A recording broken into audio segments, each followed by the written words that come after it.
kati gwanyumirwa ola firimu yino bayita Death Saved My Life. Okufa kwe kwamutaasa. Singa teyafa oba okufa kwe kwamutaasa. Lwaki abyogera? Kyolina okola genda ku Telegram account yaffe. Weerabireko ka movie kano. Lwa copyright tetukateese kuno ku Jinja Media TV nga channel. But osobola visiting our Telegram channel. How? Genda mu YouTube description yaffe waggulu ya channel.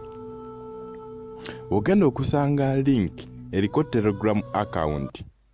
Eri mu manya ga Jinja Media TV series. Tapping at that link. Otuka ku Telegram account yaffe scrolling paka wonatuka ku film eriko erinnya lya Death Saved My Life. Oba okufa kwe kwantaasa. Filimu ziriyo nyingi zisuka mu 13. Oyinza otuukayo naawe ne weerabirako. But mwebale kubeera nga mu followinga, ku subscribinga, ku likinga. Temukoma okwo naawe atanaba ku subscribinga. Kubanga filimu nyingi zikyajja. N'ekirala, filimu zaffe ez'oku Telegram si za kusasulira. Za free. Ffe tetwagala tusasula. Wabula kyolina okola otuukayo subscribinga, likinga, followinga, commentinga.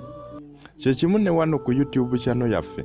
Subscribinga, commentinga, likinga. Bagita life. Bagita Death Saved My Life. Okufa kwe kwataasa obulamu bwe. Singa tekwali kufa, singa teyataasibwa.